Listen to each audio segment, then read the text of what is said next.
Bonsoir, bonsoir. Nous sommes aujourd'hui à moins d'une semaine de la fête de Hanouka, la fête des Lumières, une fête merveilleuse, une fête dans laquelle on a le devoir de partager la lumière, répandre la lumière, faire en sorte que tout le monde dans l'entourage soit imprégné de lumière. Bonsoir. Bonsoir, bonsoir. Et c'est ce qu'on va essayer de voir ensemble aujourd'hui. Le thème du cours était « Tout est possible », ça a été la version raccourcie. La grande version, c'était « Fuir ou ignorer les dangers ». Face à un danger, qu'est-ce qu'on doit faire? Pourquoi vous mettez à l'arrière? Il y a des places à l'avance, dommage. Il y a tellement de places, c'est toujours la même chose. Il y a des gens qui aiment bien être toujours en retrait. Vous pouvez être à l'avant, profitez. Il y a même une place en face, comme vous voulez. C'est vous à l'aise. Il y a des places de tous les côtés. Et même ici, à côté, il y a des places. Exact. Profitez avant que les autres arrivent. Pourquoi être les derniers? Je savais pas qu'il y avait des autres. Ok, il n'y a pas de souci. Et donc, ça, c'est le débat, le sujet dans lequel on va débattre ce soir. Mais c'est plutôt, on va dire, un débat et un sujet général qui est: est-ce qu'on a le devoir de faire la course, de courir pour faire une mitzvah, même si on risque de se mettre en danger, ou bien le fait qu'on peut avoir un danger, on va se dire non. S'il y a un danger, on n'est pas prêt à courir, on n'est pas prêt à faire n'importe quel effort. Je suis prêt à faire ce que Dieu demande de moi, mais il y a une certaine limite, il y a une certaine chose qui va faire en sorte que je ne vais pas franchir le cap et je ne vais pas aller au-delà de mes limites, ou va savoir au-delà de ta chaude. On peut mettre la clé? Non, d'accord.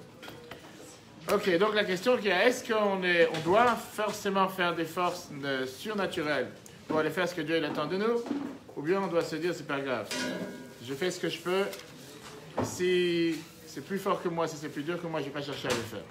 On a l'habitude en général de faire un tour de table pour se présenter, mais surtout pour voir qu'est-ce que vous pensez. Alors avant de faire le tour de table, on va raconter une histoire très intéressante, une histoire réelle qui s'est passée en 1976. Alors c'est vrai qu'on va passer Hanouka la semaine prochaine.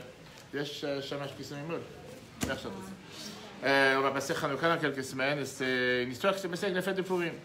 Tout le monde connaît la situation en Israël depuis toujours, du fait qu'il y a des endroits dans lesquels celui qui conduit en Israël sait qu'il y a certains endroits qu'il ne faut pas rentrer là-bas, qu'il ne faut pas arriver, parce que c'est un endroit que pas forcément les Juifs sont bienvenus, et que si jamais tu fais avec Waze, tu vas rentrer dans certains endroits, dans certains quartiers, il faudra faire attention de ressortir rapidement.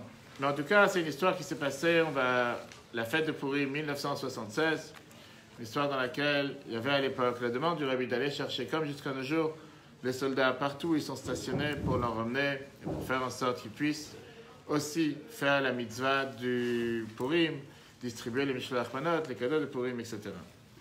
Il y avait un groupe de shluchim qui venait d'arriver en Israël, qu'ils ont décidé que puisque on doit aller voir les soldats partout où ils se trouvent, on ne va pas les voir dans les casernes ou dans les bâtiments qui se trouvent à l'intérieur des villes, on va aller les voir dans les villes, ce qui est appelé aujourd'hui Naplouse, Shrem en hébreu. Et là-bas, ce n'était pas un quartier favorable, ce n'était pas à l'époque, et ce n'en est pas non plus aujourd'hui. Même aujourd'hui, quand il y a certains juifs qui veulent aller prier sur la tombe de Yosef, qui se trouve à Naplouse, à Shrem, c'est vraiment de temps en temps, avec l'autorisation de l'armée, accompagné par l'armée en pleine nuit, en cachette. Malheureusement, Yosef, c'est le personnage qu'on parle de lui ces dernières semaines, mais malheureusement, aujourd'hui, on ne peut pas le visiter, on ne peut pas lui rendre visite, pèleriner sur sa tombe comme on aurait voulu. Ils arrivent avant d'arriver à la fourchette où va arriver le quartier de Shrem, où ils vont rentrer dans cette ville. Et il y a plusieurs soldats qui leur disent: écoutez, vous êtes très sympa, on adore les Chabad, on adore le Bavitch, on adore ce que vous faites pour les soldats, mais votre vie est plus importante, on ne va pas mettre votre vie en danger. Vous voulez aller voir les soldats avec plaisir, mais on va s'associer avec vous. On va venir vous accompagner au cas où s'il y a quelque chose qui se passe, que Dieu nous en préserve, qu'il ne vous arrive rien de mal. Les soldats avancent et pourquoi pas, ils disent: c'est avec plaisir, si on peut arriver avec eux, si on peut aller ensemble avec eux, pourquoi pas. Ils arrivent vers le quartier de Shrem où tous les soldats sont stationnés, et là ils voient qu'il y a eu une manifestation presque comme les Gilets jaunes, mais à l'époque ce n'était pas des Gilets jaunes. Des gens qui ont décidé, nos chers amis, qui ont décidé de se stationner, de faire en sorte de bloquer la route. Mais c'était quelque chose qui était soudain, subitement, il n'y avait pas vraiment de préparation, personne n'était au courant. Et tout d'un coup, bien sûr, commencent les jets de pierre. Vous avez l'habitude, vous avez déjà rencontré ça une fois en Israël? Jamais? Tu as déjà reçu des pierres? Où? À Bethléem. Qu'est-ce que c'est parti faire à Bethléem? Ah, non, parce qu'elle n'est pas à Bethléem, c'est qu'elle est à l'extérieur. Elle n'est même pas dans la ville. Il n'y avait pas encore les barbelés et les murets de 5 mètres de haut. Et qu'est-ce que tu as fait avec? Tu as pris une photo? Tu as fait un selfie avec les pierres? Alors? Et? tu as été sauvé. Rien n'était arrivé. Grâce à Dieu, Baruch Hashem. Baruch Hashem. Mais malheureusement, c'est quelque chose qui arrive et ça arrive tous les jours. Encore aujourd'hui, on parle tous les jours. Il y a des voitures, des bus, dans certains endroits qui reçoivent des pierres, que Dieu nous en préserve. Bien sûr, il y a beaucoup de miracles. En tout cas, c'est ce qui s'est passé. Donc, ils ont commencé à jeter des pierres et bien sûr, ça commence à faire peur. Et tout celui qui voit les vidéos qui tournent sur Internet, comme parfois les soldats se font caresser des pierres ou de pots de peinture, ou va savoir quoi d'autre, ça peut dégénérer rapidement. Et aujourd'hui, c'est pas seulement des pierres, des fois c'est des cocktails Molotov, des fois c'est des... Que Dieu nous en préserve. C'est pas une situation dans laquelle on pourrait penser qu'on est sur notre terre, on va voir notre mère, Rachel, et malheureusement, parfois, des choses de plus pires, ça arrive. Les soldats décident de prendre une décision en disant on ne peut pas continuer. Si on continue, on vous met en danger. Il y a ici pas seulement des casseurs, comme il y avait samedi dernier, c'est sur Paris, ou pas certaines personnes que la population générale, on va dire, elle veut faire ce que vous voulez, elle vous aime, mais il y a certains éléments dans la population qui sont contre vous, là c'est toute la population qui est contre vous. Et on va risquer votre vie, on ne va pas commencer à s'amuser à laisser ici quelques personnes qui ne sont pas soldats, qui ne savent pas comment, et même s'ils savent comment se battre, pas aller juste pour aller rencontrer des soldats, pour faire la mitzvah de Purim, c'est dangereux. Les shluchim répondent aux soldats, écoutez, il n'y a pas de problème, vous voulez repartir, vous pouvez partir. Mais si nous on a cette mission, on doit avancer. Vous savez que nos patriarches, quand on a traversé la mer Rouge, on va voir ça dans quelques semaines, à Parashat de Shemot, c'est exactement la même chose qui s'est passée. Il y avait la mer, il y avait les Égyptiens à l'arrière, on n'avait pas forcément le choix. Et qu'est-ce qui s'est passé? Qu'est-ce que Dieu a demandé à Moshe de dire au peuple juif? D'abord, al Bnei Israël, Veïsaou, parle au peuple juif et avance. Les soldats, ils ont dit, on est prêts d'avancer. Vous voulez retourner, nous on va avancer. Et ils disent au conducteur de la voiture, du transit, ce qu'ils les avaient avec eux, bonsoir, ils disent, viens avec nous, t'inquiète pas, on te garantit qu'il ne va rien se passer. Les soldats eux-mêmes ont été énormément étonnés de ce courage que les shluchim avaient, parce que parfois il manque un peu de courage. Et ils ont décidé, c'était comme ça, on continue, on va vers la ville de Naplouse, on va vers la ville de Shrem. Ils ont avancé, nos chers cousins, pour ceux qui se considèrent cousins, ont continué à jeter des pierres. Et au final, ils sont arrivés sains et saufs, et ils sont sortis sains et saufs de cette mission. Le rabbi qui était en train de faire un discours à Fabringen en Amérique, au moment de la fête de Purim, a mentionné le courage de ces soldats d'avoir pris, si on peut dire, d'avoir pris cette décision, cette initiative qu'ils n'étaient pas du tout obligés de le faire. Et ils ont décidé d'aller contre vents et marées pour faire la mitzvah, qu'est-ce que Dieu leur avait demandé. Et en réalité, ils ont réussi et ils sont revenus sains et saufs. Ok. C'est une histoire qui s'est passée en 1976. Et moi, je vous demande ici présent, on va faire le tour de table. Alors, je disais tout à l'heure, on enregistre, mais chaque cours est enregistré, il est sur l'application eTorah, E-T-O-R-A-H. Vous pouvez le télécharger après, Google et Apple. Vous avez tous les cours sur tous les thèmes, sur tous les sujets, choisir, ainsi que ce cours. Le cours, il est pour la Refoua Shlema, dis-moi. De Corinne Maka Bat-Lilian Sheila. D'accord. Et de Esther Bat-Rivka. Refoua Shlema, qu'on entend des bonnes nouvelles. Oui. Et de Mazal. Shmuel. Shmuel Esther Ben Sarah. Mazal, Madeleine, Batima. Ok. Et tous ceux qui désirent, avec plaisir, de dire à la Refoua Shlema, de Laura Bat-Lizan, qui se fait opérer demain. Et tous ceux qui ont besoin, pourquoi pas. Ok, moi je vais demander à toutes ceux qui sont ici présentes, jusqu'à combien vous êtes prêts à faire un effort pour aller faire une mitzvah? Je ne pas dit pour venir au cours ce soir à 18h30, ou bien le cours de 20h. Mais combien réellement dans la vie on se pose la question, on se dit, est-ce qu'on va faire le pas en plus? Ou bien on va dire, on fait ce qu'on peut faire, et si tu me demandes un peu trop, il y a une certaine limite. Je ne suis pas le sacrifice d'Yitzhak tous les jours. Et même Yitzhak n'a pas été sacrifié, c'était un jeu, si on peut dire. Mais c'est à l'âge de 37 ans, c'est une autre histoire. Vas-y. Tu peux te rapprocher à table, il y a des places. À moins que tu aies peur de la poubelle derrière. Comme tu veux. Vas-y. À combien de pourcents je mesure? Combien de pourcents? Tu veux mettre l'échelle de 1 à 100? Vas-y, tu veux mettre 1 à 100, pourquoi pas? D'accord. On va arriver à ton tour, t'inquiète. Qu'est-ce que tu dis? Un tour de table. Ça dépend de la mitzvah. Mitzvah tout court. Se lever le matin, parce qu'il faut aller à la prière, parce qu'il faut prier, allumer les bougies de Shabbat, peu importe. Prenons l'exemple, on est avec un groupe de filles, femmes, jeunes femmes, allumer les bougies de Shabbat. Shabbat rentre en ce moment à 4h30, 5h moins quart, je suis au travail, j'ai les examens, peu importe, je suis en train de courir. Est-ce que je risque un danger parce que je dois allumer les bougies? Vas-y, il ne faut pas la tête. Il faut allumer les bougies, c'est bien beau. Ma mère le fait, ma tante le fait, ma petite soeur le fera. Moi, j'ai des choses plus importantes à faire dans la vie. Et s'il faut allumer les bougies, si je peux, tant mieux. Je ne peux pas, mais c'est pas grave. Ça parle? Ouais, mais je pense aussi que tout dépend de l'importance qu'on a par rapport à la mitzvah. me tient à cœur. Je dirais que c'est... C'est-à-dire, tu parles par rapport à comment toi tu te relis à cette mitzvah. Si ça me tient à cœur, tant mieux. Si ça ne me tient pas à cœur, même si c'est une mitzvah importante, laisse-moi tranquille. C'est un peu ça. Parfait. On est en démocratie, chacun a le droit de parler. Pas de souci. Vas-y. Déjà, par rapport à dangerosité, moi, ce qu'on m'a dit, c'est qu'on n'a pas le droit de se mettre en danger pour la vie de quelqu'un d'autre. Si on se met en danger, ça va se pécher à ce moment-là. Du coup, en réalité, quand ils sont venus pour faire la mitzvah, d'après la Torah, c'est pas bien de faire ça. Ils n'auraient pas dû le faire. Bah oui, c'est parce que c'est. Donc heureusement que tu n'es pas juge ou avocat, tu les aurais punis. Non, c'est pas ça, c'est pas que je les aurais punis, c'est très bien que ça soit sorti, mais Hachem, il veut pas qu'on se mette en danger pour sauver, même pour sauver un autre juif. Si on se met en danger, on n'a pas le droit. D'accord. Et toi, c'est là. Ok. Oublions ce cas, oublions le danger, je parle des mitzvahs en général, en règle tout court. Bah, les mitzvahs. Jusqu'à combien tu es prêt à faire un effort? Tu es prête à faire un effort? Bah. Parce que tu penses qu'on est passé, on est venu pour rigoler ce soir? Allez, c'est sérieux. Tu peux sortir si tu veux, c'était pas... Non, je rigole. C'est-à-dire, c'est dur. C'est une question que vous doit demander tous les jours. Tous les jours, tu dois demander. Je veux dire, la question, elle est vraiment générale. La question n'est pas seulement par rapport aux mitzvot. Est-ce que je fais ce que j'ai envie? Est-ce que je fais ce qui est facile? Ou je fais ce que je dois faire? Ou je fais ce que je n'ai pas envie de faire, mais parce qu'il faut le faire? Et je peux te dire que la phrase que tu as dit, on va arriver à ton tour, t'inquiète. Vas-y. Moi, je fais ce que je dois faire. Par exemple, l'année dernière, j'ai des problèmes de Shabbat. Hachem, il m'a aidé et j'ai pu trouver une solution. D'accord. Et si tu n'aurais pas aidé? Bah, il m'aide. Et si tu n'aurais pas aidé, réponds. Pas autour du rond. Si tu n'aurais pas aidé, qu'est-ce que tu aurais fait? C'était quoi l'histoire? Attends, l'histoire, raconte après l'histoire. Le temps de montre avance. Je sais pas, t'as pas réfléchi. Alors réfléchis si tu n'aurais pas aidé. Vas-y, à toi. Bien sûr, aussi. Mais c'est votre nefesh, qu'est-ce que ça veut dire la traduction de Messie votre nefesh? Abnégation de soi, don de soi. D'accord. Jusqu'à combien tu es prête à faire ce don de soi? Pour une mitzvah. Je ne suis pas du tout au niveau de Rabbi Akiva, donc on va dire non. Je pense pas qu'il y a quelqu'un ici qui est au niveau de Rabbi Akiva. Il n'y a plus personne. D'accord. Sur Terre. Donc, mais parlons des humains comme nous, chacun d'entre nous.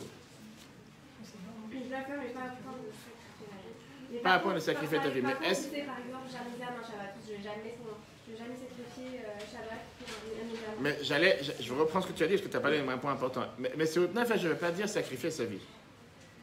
Bien sûr, dans les grands termes. Quand on te dit que quand on dit Shema Israël, Hashem Elokeinu, Hashem Echad tous les jours, on doit penser à sacrifier sa vie pour Dieu. Ça ne veut pas forcément dire recevoir une pierre sur la tête et mourir pour Dieu. C'est pas de ça que Dieu il attend de nous. La Torah elle est faite pour vivre avec. Mais par contre, sacrifier ses volontés. Parce que la Chassidut nous explique, on a aujourd'hui le Chav Kislev, le jour de la délivrance du Rabbi de Admor Azaken, premier Rabbi de Chabad, hier aujourd'hui. La Chassidut explique que Messirut Nefesh égale Messirut Haratzon. Qui veut dire, pas forcément faire ce que je veux, savoir sacrifier mon envie, mon désir. Donc la vie, laisse-la tranquille, pour l'instant on ne parle pas de se faire tuer. Pour ça, oui, peu importe la mitzvah, pas comme elle a dit, peu importe la mitzvah. Si c'est une mitzvah, je donne ma vie, ma volonté. Dans le sens que... Je donne ma volonté. Très bien. Je reformule, je donne ma volonté pour faire ça. D'accord, d'accord, très bien. Ça, c'est... Ok, passons à côté.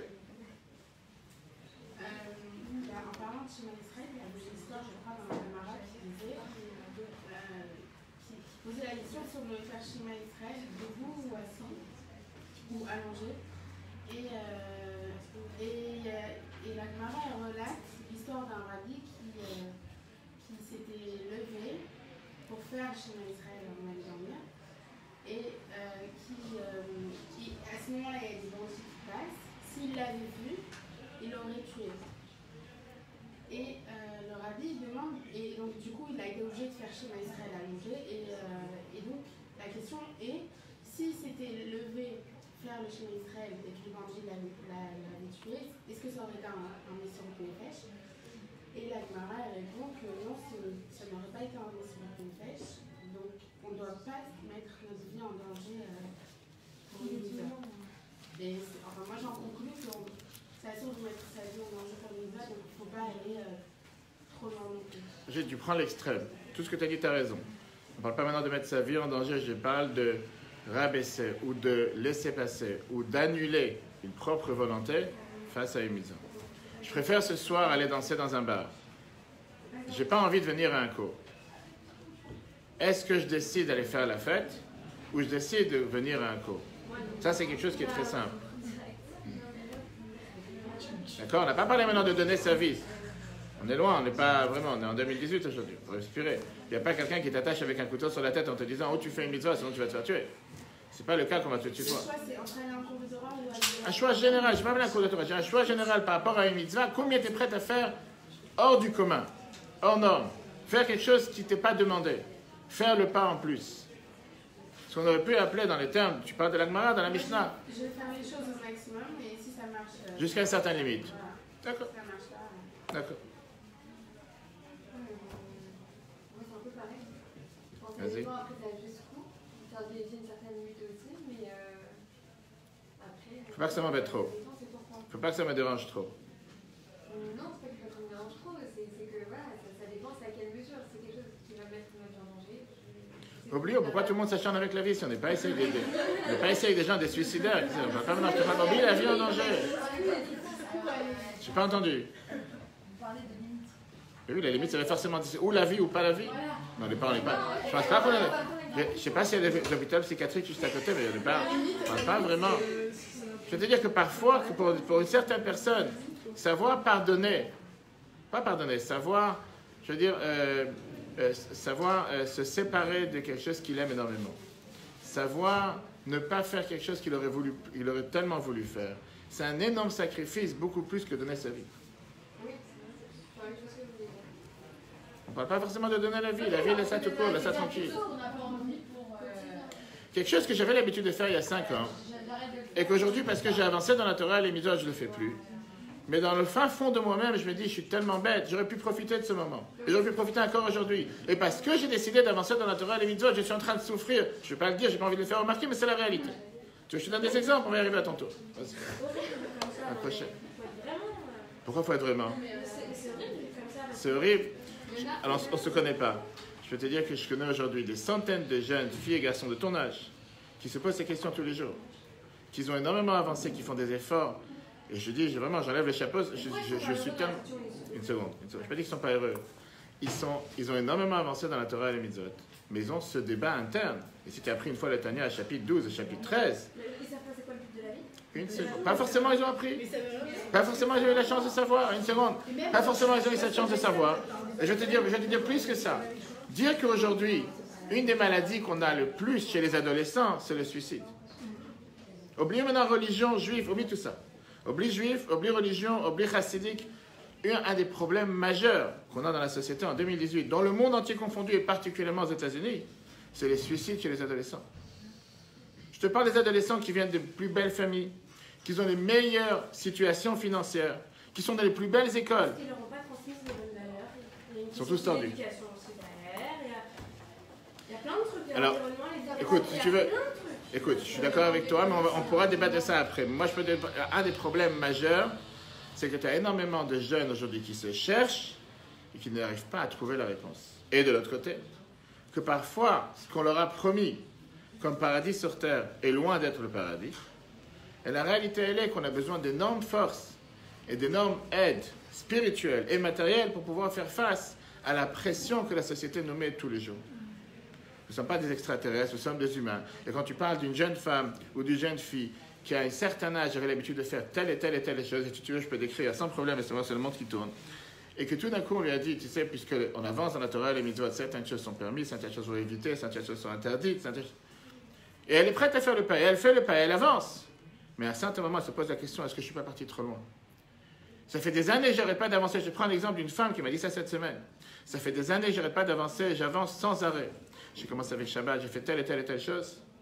Mais à un moment, je me demande, est-ce que je ne suis pas parti dans un monde de fous? C'est normal, c'est tout à fait normal de se poser des questions. Moi, je me suis jamais posé la question. Toi, t'es spécial? T'as de la chance? Mais t'as de la chance? C'est tout à ton honneur, t'as de la chance. Franchement, Mais si tu veux après... Mais on a le droit de se poser des questions. Pas seulement qu'on a le droit, la Torah, elle attend de toi que tu te poses des questions. La Torah, elle n'est pas contre les questions. Le problème n'est pas que poser la question. Le problème, est-ce que la question me stoppe, me fait arrêter d'avancer ou pas? On a le droit de se poser des questions. Mais on va ouvrir après, si tu veux, après en perso avec plaisir. J'ai un autre cours à 8h30 à Neuilly, mais t'inquiète pas. Sinon, on se revoit après, pas de souci. La suite. Bonsoir. Désolé de te déranger. Vas-y.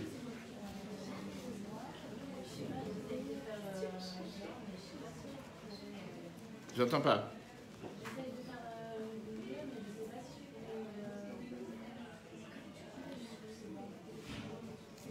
Tu sais pas si tu sais pas? Tu veux réfléchir? Tu sais pas si tu vas faire l'effort en plus, l'effort supplémentaire. Ok. Moi, ça dépend des étapes que j'ai validées dans la mitzvah. Je sais que toutes les étapes que j'ai fait pour construire une mitzvah, enfin, je vais jamais en arriver parce qu'il faut jamais les juger. Ça dépend du travail que j'ai fait en amont sur chaque mitzvah que j'ai fait. Et je pense que plus on fait de mitzvah, plus ça nous amène en cerveau. Donc, je pense que c'est dans la suite logique des choses.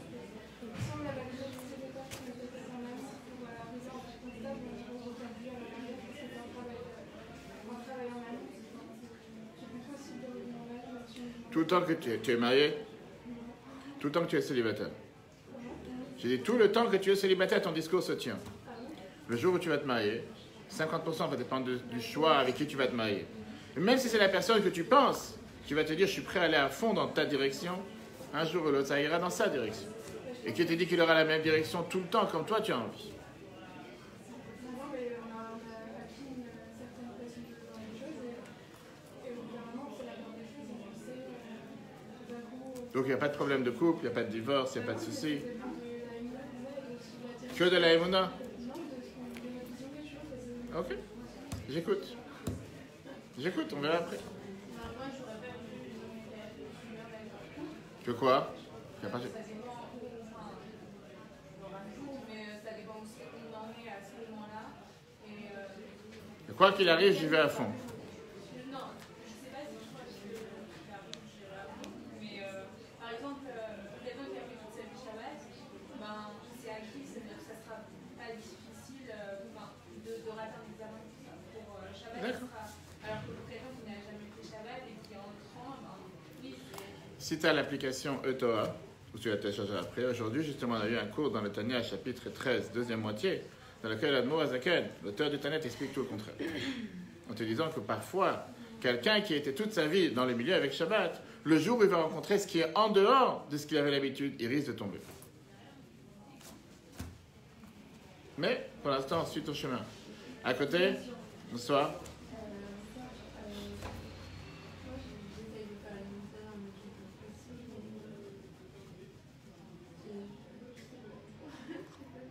Dans la mesure du possible, ça veut dire jusqu'à ce que...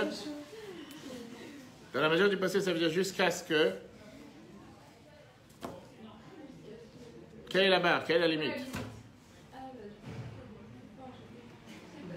Tu sais pas. Ok, tu vas avoir de pas savoir. Vas-y, à ton tour. Bonsoir. Je pense que ça dépend de quel niveau il s'agit. Ça veut dire, Ça dépend de quoi? De qu'est-ce qu'il s'agit? Ça dépend de quel niveau il s'agit. Ça veut Vas-y, dire, donne-moi deux mitzvot. Donne-moi une mitzvot facile, une mitzvot difficile. Non, il y a des mitzvot qui sont dans la Torah qu'on dit. Dans ces cas-là, tu vas transmettre ta vie. Il y a des mitzvot qui sont gratuits. On dit ça, ça. Dans ces cas-là, Oublions, parlons dans la vie de tous les jours. jusqu'où on peut aller pour accompagner. J'ai pas dit jusqu'où tu peux aller, j'ai dit quel est l'effort que je suis prêt à faire. On Et essaie d'aller au bout, jusqu'au bout, et puis si on arrive à la faire, et l'an prochain, si on n'arrive pas, on dira on fera mieux la prochaine fois et on prendra des propositions. Donc on se prend pas la tête. Non, non, j'ai pas dit qu'on va au bout, on essaye de faire. Ça marche pas, laisse tomber. Prochaine fois. Qu'est-ce que vous voulez qu'on fasse si on a... Attends, c'est moi qui pose la question. C'est moi qui pose la question. C'est trop facile. Je te demande des questions. Tu dis, je suis prêt à faire un effort. Ça marche, tant mieux. Ça marche pas, ben, on verra la prochaine fois. Mais ça Non, marche pas de toutes les manières. prochaine. On prend enseignement de la situation. On dit voilà, là j'ai raté une mitzvah qui était très importante pour moi. Et puis la prochaine fois, je prendrai les précautions nécessaires pour pouvoir l'accomplir. Et s'il n'y a pas de prochaine fois? J'ai des mitzvahs. C'est tout. Non, c'est tout. Et si c'est un examen que tu dois passer parce que tu as fait 2 ans d'études pour passer cet examen, c'est où ça passe ou ça casse? Tu dirais la même chose? Je dirais la même chose. C'est sûr? Moi, je suis pas sûr. Je suis pas d'accord. Si c'est... J'ai eu le cas. Avec un examen, c'est comme ça. Ce qui arrive, arrive. Donc tu t'es dit jusqu'à où je prépare, jusqu'à où je mets la barre. Je donne tout. Après, Donc tu changes déjà pas parce que tu étais tout à l'heure. C'est pas je fais ce que je peux. Non, Tu viens de dire je donne tout. Je donne tout pour accomplir. Je fais ce que j'ai à faire. Donc je fais tout ce qui dépend de moi pour pouvoir le faire. Voilà. Sans limite. J'essaie d'aller au bout de D'accord. J'ai pas tombé malade parce que j'ai. Voilà. Je n'ai pas dit que tu as mal de tomber malade. Non, voilà, ça veut dire que je vais pas en arriver là. Pourtant, quand tu révises pour l'examen, il y a des fois que tu ne vas pas dormir la nuit, il y a des fois que tu vas rester sans manger, et tu risques aussi de tomber malade.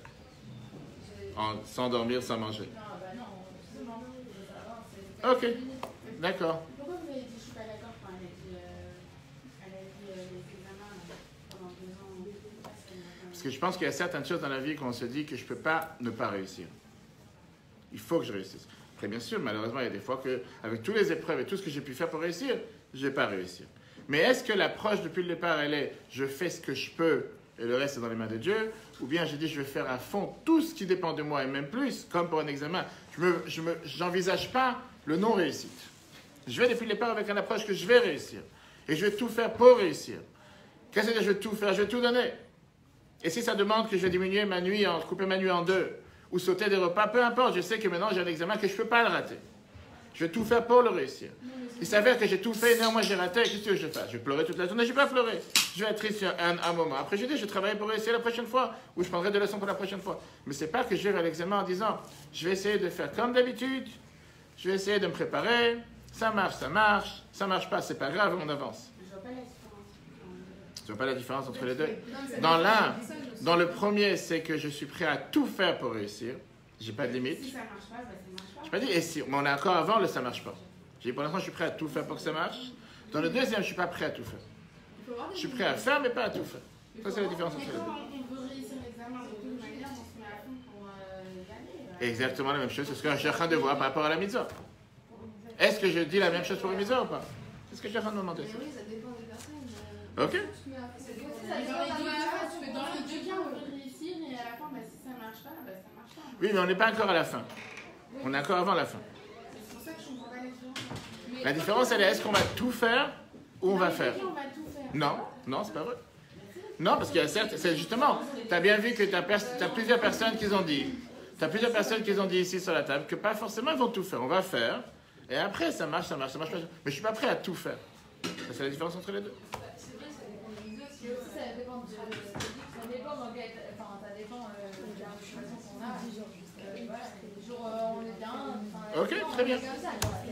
On avance. À ton tour. Tu crois? Bah, ce que je peux faire sur la position. D'accord. Et toi? Je pense aussi que je pense qu'on peut agir, qu'on peut aller au bout de ce qu'on peut faire, des facteurs qui dépendent de nous. Parce que il y a des facteurs Qui ne dépendent pas de nous. qui dépendent pas de nous, qui vont faire qu'on va pas forcément réussir une mitzvah. Donc on fait tout ce qui dépend de nous. D'accord. Moi, d'un point de vue général, je pense que n'importe quelle mitzvah, je mets une moyenne de 60% à la réaliser. Tu te donnes depuis le départ, je vais mettre 50% des fois pour la réaliser, 60% pour la réaliser. Parce que pourquoi les chiffres 60? Il y a quelque chose avec 60? En fonction de la... 60, La densité, la facilité? Ouais, voilà, c'est ça. D'accord. Ok, intéressant. Bonsoir. Bonsoir. Comment ça va? Très bien. Tu as compris de quoi on parle? Non. On va te parler de est-ce qu'il faut fuir le danger, fuir ou ignorer le danger? Est-ce qu'il faut tout faire, tout donner pour une mitzvah, même s'il y a un danger? Ou bien se dire que non, tu sais quoi, j'essaie de faire ce que je peux, le reste ne dépend pas de moi. Et quand tu viens d'arriver, je te laisse le temps de réfléchir. Merci. Quelqu'un d'autre? Moi, je pense que ça dépend de beaucoup de choses en fait. Ça dépend du type de mitzvah, Vous pouvez vous asseoir? de la personne. Ça dépend du... La mitzvah, chaque personne est différente par rapport à la mitzvah. D'accord. Et ma vie des vies. Ok, on a une idée générale de ce qui se passe. Ça passe ceux qui n'ont pas encore répondu, qui vont répondre encore après. Regardons le texte et pourquoi on parle de ça ce soir. Parce qu'on va voir ici que Yosef, notre cher ami Yosef, a été mis dans une situation critique, situation difficile, une situation dans laquelle une autre personne ne serait pas partie faire ce qu'il vient de faire. Et néanmoins, Yosef l'a fait. Ce qu'on veut savoir ensemble ce soir, est-ce que Yosef a fait? C'est un exemple pour chacun d'entre nous ou pas? Regardons le texte. Yaakov, il charge son fils Yosef d'une mission particulière. Parachat de cette semaine, Israël dit à Joseph, tes frères vont paître le troupeau à Shrem. Va voir, je te prie, comment se portent les frères. comment se porte le bétail et rapporte-moi des nouvelles. Il envoya à Sid de la vallée de Chevron et Joseph se rendit à Shrem, à Naplouse. Un homme le rencontra, écoutez bien les détails, un homme le rencontra et rentre dans la campagne. Cet homme lui demanda, que cherches-tu? Il répondit, c'est mes frères que je cherche. Peux-tu me dire où ils sont, où ils font paître leur bétail? L'homme dit, ils sont partis d'ici, car je les ai entendus dire, allons à Dothan. Joseph s'en alla sur les pas de ses frères et les trouva à Dothan. Voilà le texte. Et sur cet épisode qu'on va parler ce soir, bonsoir. Qui est cet homme qui a trouvé Yosef numéro 1? Qu'est-ce qu'il a dit à Yosef? Et surtout, ce qui nous dérange, est-ce que Yosef savait dans quel danger il est en train de rentrer? Comme les shluchim, l'histoire que je vous ai racontée tout à l'heure, est-ce que Yosef savait dans quelle galère, pour parler en bon français, il a décidé de rentrer dans une mission qui était presque une mission impossible? Ou bien Yosef, il ne savait pas du tout de quoi il s'agit, de quoi on parle ici. Sur le verset Vayim Tzareh Uish, on a dit le verset, c'est un homme l'a trouvé. C'est pas lui qui a trouvé cet homme. Regardons le chiffre de Yosef, ignorait-il le piège qu'il était tendu? Rashi nous dit, un homme le trouva, c'était l'ange Gabriel.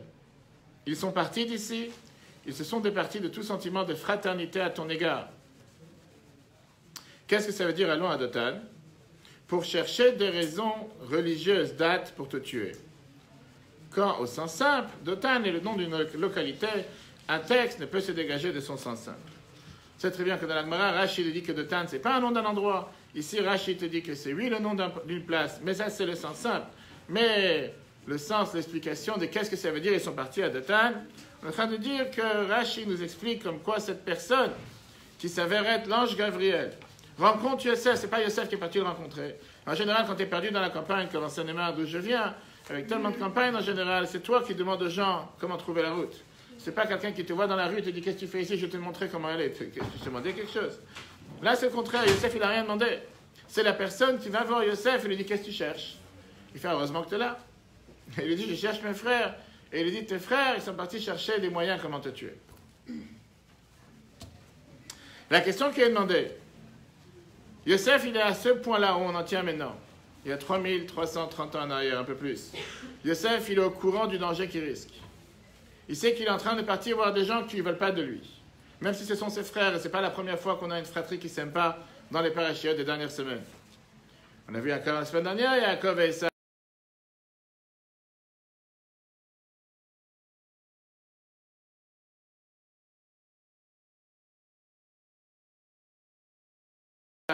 Qui vient et qui nous explique, c'est un des plus grands sages d'Espagne, décédé en Israël en 1270. Ramban, il vient et nous dit qu'en réalité, Yosef n'était pas forcément au courant à 100% du danger. Il avait une allusion du danger, il pensait qu'il allait avoir un danger, mais s'il aurait été sûr qu'il y avait un danger, pas forcément il aurait continué dans sa mission, dans son chemin. Il ne faut pas oublier qu'ici, il n'est pas parti pour lui-même, il est parti.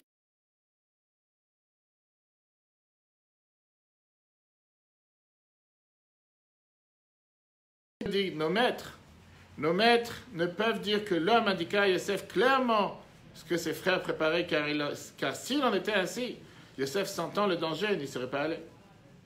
Et comme certains l'ont dit tout à l'heure, si je suis au courant qu'il y a un danger, je ne suis pas aussi fou pour aller me mettre dans un danger et me dire, je vais aller quand même. À part l'histoire qu'on a racontée au début. En fait, ce que lui dit l'ange Gabriel était bien vrai.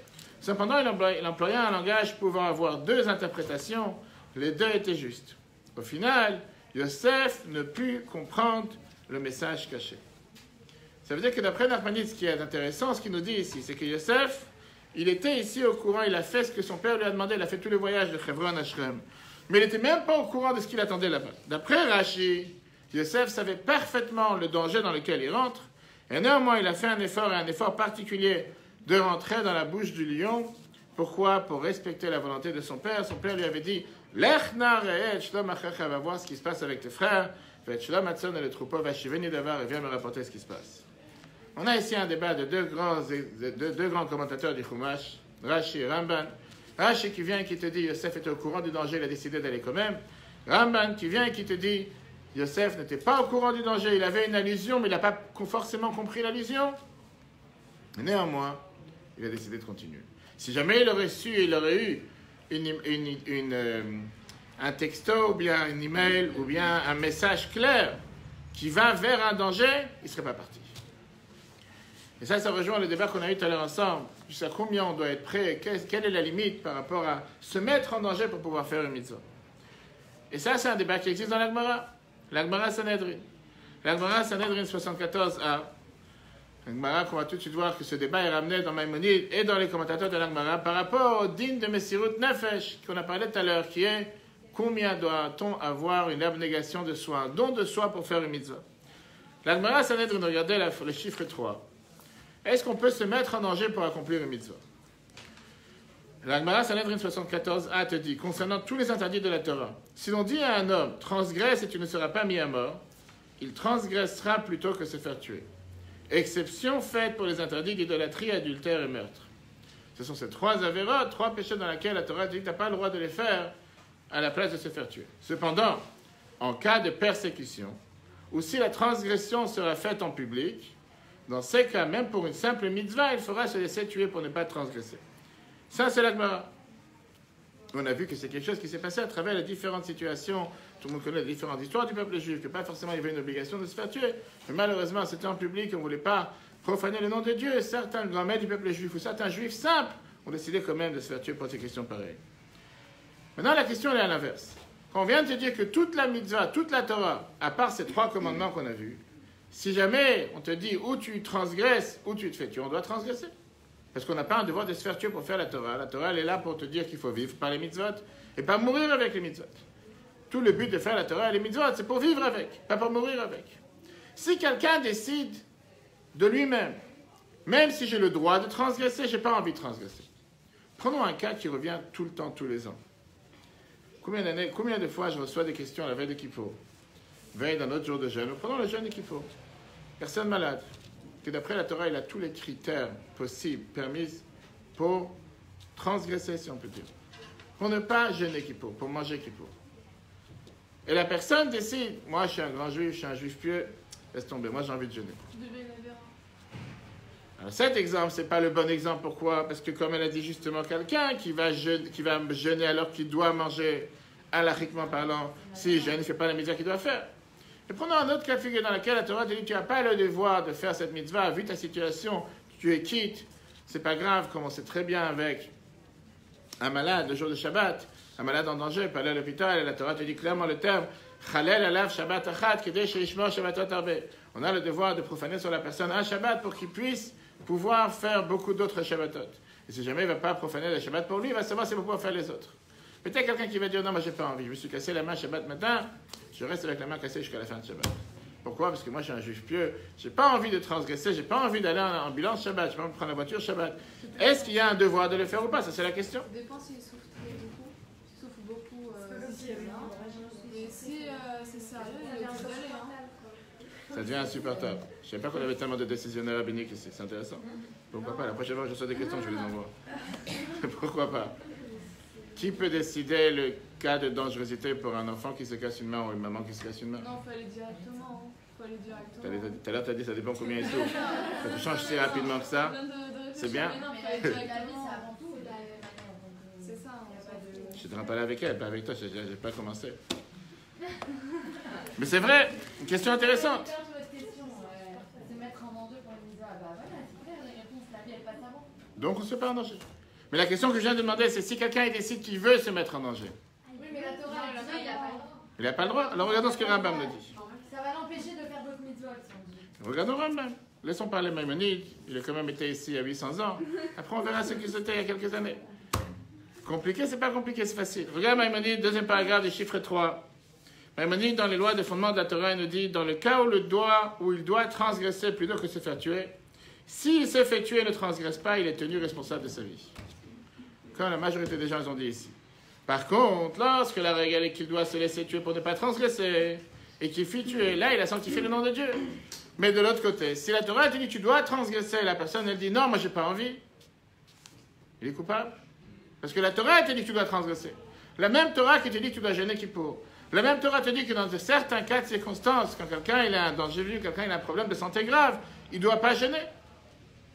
Et pareil avec Shabbat, le malade, etc. Quelqu'un qui va vouloir jouer le tzaddik, quand la Torah elle te dit que pour être un tzaddik, c'est faire ce que moi je te demande de faire, automatiquement, il ne fait pas seulement quelque chose de bien, mais il est coupable.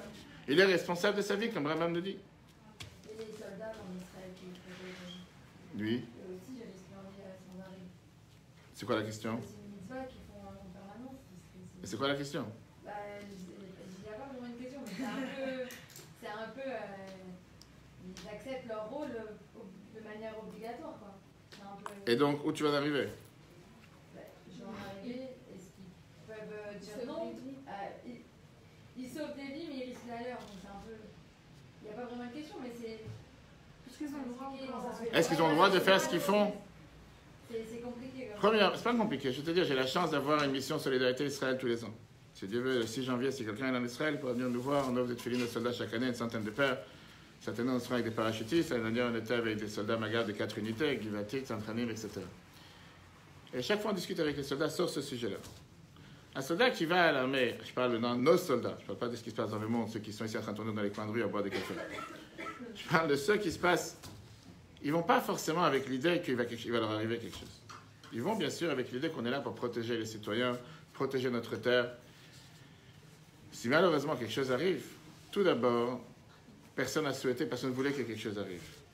Ce ne sont pas seulement des personnes les plus saintes qui peuvent exister sur terre. Nos devoirs d'admiration envers eux, nos devoirs de prier pour leur réussite, nos devoirs d'être pas seulement en accord à 100% et de faire l'armée. Et ça, c'est encore un détail, c'est une parenthèse. Le rabbi poussait pour que Chabad soit dans l'armée. Pas pour aller mettre les tefilines de gens. Faire l'armée, combattre. Je ne sais pas si tu sais que quand il y a eu la guerre de Kippour, tous les synagogues Chabad se sont vidées. Tous les synagogues Chabad en Israël où les gens sont venus, les camions de l'armée sont venus chercher les gens pour aller monter. Tous les synagogues se sont vidées. Il n'y a pas longtemps, la semaine dernière, je ne sais pas si vous avez vu sur Facebook, vous avez dû voir, il y avait le Premier ministre, Benjamin Netanyahu, qui est monté dans un tank Chabad, un tank de Miftaim, un tank où on met les tefilines, etc., pour inaugurer un nouveau tank. C'était la semaine dernière, jeudi, le jour du 14 qui se lève. Celui qui était avec lui, c'est un juif qu'ils ont fait l'armée ensemble. Et c'est comme ça qu'ils se connaissent. Ils étaient dans la même base militaire, commandant, soldat. Et comme ça, aujourd'hui en Israël, on a des milliers de juifs Lubavitch qui sont dans l'armée, qui étaient dans l'armée, qui sont aujourd'hui, ils font des milléniums. C'est-à-dire quand ils sont appelés des fois, pas seulement en réserve, ils doivent passer une certaine période, pour certains c'est 10 jours, pour certains 20 jours, pour certains 1 mois, tout dépend de ce qu'ils ont fait dans l'armée. Une fois tous les ans, une fois tous les 2 ans, une fois tous les 3 ans, on les voit régulièrement. Beaucoup de shtuchim aujourd'hui en Israël sont intégralement dans l'armée pendant une certaine période de l'année, voire 2 ans, 3 ans. Donc c'est pas juste eux et nous, ça fait partie du peuple juif. Te répondre pourquoi certains ne le font pas, c'est pas le sujet si tu veux un autre jour. Mais je répondrai après. Oui, comme il y a des merveilleux discours, si vous voulez, après je vous enverrai les liens du rabbi, 2 vidéos du rabbi très belles dans lesquelles le rabbi explique qu'on a besoin des deux. On n'a pas besoin l'un ou l'autre. Et ça, c'est malheureusement des débats qui existent dans la communauté juive. En Israël, surtout, c'est pas certain comme ça. On a besoin de tout, et le matériel et le spirituel. Mais en tout cas, pour revenir à ta question, bien sûr que ces gens-là, c'est des gens qui font Messirut Nafesh, qui donnent leur vie pour la protection, pas seulement du peuple juif en Israël, mais du peuple juif dans la diaspora. Et on a le devoir de les respecter. Se dire, est-ce qu'ils ont le droit de le faire? Malheureusement, on est en état de guerre. On aurait tellement voulu être dans un endroit dans le monde que tous les regards de toute la presse internationale ne soient pas sur ce petit morceau de terrain qui est le plus petit du monde. On aurait tellement voulu pouvoir vivre dans un endroit où tu n'as pas un panneau qui te dit, attention, interdit d'entrer aux juifs. C'est ce qui se passe aujourd'hui, le seul pays au monde où ça existe. Mais malheureusement, ma chère n'est pas encore là. Et comme ma chère n'est pas encore là, on a besoin d'avoir des soldats qui sont là pour nous protéger matériellement, ensemble avec la bénédiction de Dieu. Est-ce que dire qu'ils font une erreur du fait qu'ils vont? Pas du tout. Pas une question d'erreur, mais Ils font Messirut Nefesh à chaque instant. si tu dis ce sujet-là, Ça ne les concerne pas. Ça ne les concerne pas. C'est d'ailleurs la raison pourquoi la rabbinut décide que les soldats qui sont à l'armée pendant Kippour ou quoi que ce soit, ils ont le droit de manger, ils ont le droit de prendre les tanks. Mais ceux qui ont tout le droit, ils sont là pour protéger le peuple juif. Oui. Moi j'ai une question par rapport à la mise en danger, que ce soit dans ce cas-là ou dans la vie de tous les jours, est-ce qu'il y a une notion de probabilité du danger? Parce que là, On va y arriver. On va y arriver. On va arriver à la fin. On va y arriver. Très bonne question. Même, par exemple, moi, par exemple, mon père allait à la synagogue au Shabbat. Tu dis qu'il Même se met en quand on danger. est habillé comme un juif aujourd'hui, ben, il y a toujours une probabilité de se mettre en danger. Moi, je vais te dire, je rentre en prison tous les 2 semaines. Je suis aumônier des prisons. Et chaque fois que je rentre, majoritairement, les gradés à l'entrée disent l'imam est arrivé. L'imam est arrivé. D'accord. Je ne suis pas mis en danger. Oui, d'accord, mais avec peut-être une Peut-être. probabilité même. Par exemple, les gens. Je comprends ce que tu. Les Je gens comprends. qui ne viennent pas, il y a des maladies, on va dire bon, mais tu ne viens pas. Mais la probabilité qu'il se passe quelque chose n'était pas. Alors après, tu rentres déjà dans un autre débat. Est-ce qu'il faut. On est sûr. Des On est fois, on sûr. peut être sûr dans ce cas-là. Non, on est sûr de rien. On est Non, sûr de jamais rien. sûr qu'il On va est sûr de rien, je suis d'accord. Mais est-ce qu'on doit vivre avec la crainte, la peur, dans les 4 coins du monde? Regarde ce qui s'est passé à Pittsburgh il y a quelques semaines. Est-ce que quelqu'un peut penser que dans un endroit où les gens vont prier Shabbat matin, tout d'un coup, il y a un fou furieux qui va rentrer, qui va fusiller tout le monde parce qu'il a décidé qu'il faut tuer tous les juifs? Malheureusement, le monde dans lequel on est, Mashiach n'est pas encore là. Il y a du mal sur terre. Dire qu'on doit pour ça vivre avec la peur, vivre avec la crainte, pas du tout. Probabilité, il y a toujours une probabilité que tu sors de chez toi le matin, tu ne vas pas rentrer le soir. Rien que parce que tu es en train de marcher dans la route, ou parce que tu es en train de faire du vélo, parce que tu es en train de rouler en voiture. Mais on ne doit pas vivre avec cette peur. C'est pour ça qu'on se met en danger. On n'est pas en train de se mettre en danger. Si c'est comme ça, d'après cette idée, reste au lit toute la journée, tu es sûr de ne pas avoir aucun problème, aucun souci. D'accord, mais du coup, on peut le mettre dans ce cas-là aussi. Non. Il n'y avait rien de sûr. De quoi? Par rapport à qui? Par rapport à Yosef, on n'était pas sûr qu'il... Une seconde, tu as ici l'ange Gabriel, tu as quelqu'un qui vient te voir et qui te dit tes frères te cherchent à te tuer. Il n'est pas en train de faire une blague, il te dit ça sérieusement. Il sait qu'il a de la haine de ses frères. Il sait que ses frères ils sont jaloux. On dit qu'il ne lui dit pas qu'il aurait pu ne pas comprendre. Non, ça dépend quel avis tu as pris. Tu as pris d'après Nachmanide. Oui. Et c'est pour ça que Nachmanide te dit je peux comprendre pourquoi il a continué. Mais Rashi te dit qu'il était au courant du danger. Et que néanmoins il a continué. D'après Rashi, savait le danger, néanmoins il a décidé de continuer. Donc il lui a dit c'est sûr, ils vont te tuer. C'est ce que Rashi a dit, c'est ce qu'on a vu tout à l'heure. S'il lui avait dit il y a un danger qui te tue. Même s'il te dit il y a un danger qui te tue, justement, c'est ce qu'on est en train de voir, c'est ce qu'on va tout de suite voir. Le respect des parents ne fait pas partie des misotes qui vont se faire tuer pour ça. Tu as le devoir de respecter tes parents, mais pas pour ça se faire tuer. 10% de chances qu'il te tue, 90% de chances qu'il te tue. Je ne sais pas si les gens te disent 10%, 90%, mais à partir du moment qu'on te dit qu'il y a un danger, même pour le respect des parents, qui n'est pas une mitzvah que tu dois te faire tuer pour ça, Youssef, il aurait pu dire désolé, il y a un danger, j'y vais pas. Et il aurait tout le droit de le faire. Là, on reste toute la journée dans son lit. Il y a toujours... Pourquoi dans son lit? Il ne va pas faire la mission que son père lui a demandé. Il y a toujours un danger. Il y a toujours un danger, je te dis, tu vis sur la planète, tu respires dans les rues de Paris avec la pollution, va savoir, tu vas attraper des maladies, comme les gens se font à longueur de journée. Oui, mais on ne peut pas vivre. C'est une question de probabilité, du coup. Qui juge? Qui juge sur quoi? Encore une fois, tu vas aujourd'hui, je te demande, va chercher un café au bout du quartier. Il y a une probabilité que tu sors et qu'il y a une pierre qui tombe du 10e étage et qui tombe juste sur ta tête. Oui, il y a une probabilité, bien sûr. Ça se peut que quelqu'un a oublié qu'il y a un trottoir en dessous, qu'il est à moitié sous, il a vu ses joints aujourd'hui. Et tout d'un coup, il va te jeter une pierre. Il y a une probabilité. Ça veut dire qu'il faut penser, même si c'est à 5%. Mais la réalité des faits, ce n'est pas quelque chose qui se passe tous les jours et on ne pense pas que ça va se passer. Pourquoi parler d'une pierre? On a vu tous les attentats, malheureusement, qu'il y a eu dans ce pays il y a quelques années. Des gens ils sont assis à une terrasse de café. Qui aurait pu penser qu'un fou furieux va venir, une kalachnikov commencer à descendre des gens? Probabilité? Il n'y a pas de probabilité. Aujourd'hui, il y a une probabilité, bien sûr qu'il y a une probabilité. C'est pour ça que les gens doivent avoir peur de ne pas aller dans des cafés, de ne pas sortir, de ne pas faire une vie normale. On doit faire ce qu'on doit faire, on doit prier Dieu tous les jours, que Dieu nous protège. D'accord, alors je donnais un mais là, c'est par rapport à sortir, mais par exemple à la médecine. Moi, je vois bien, il y a des médecins qui interdisent de jeûner, certains patients.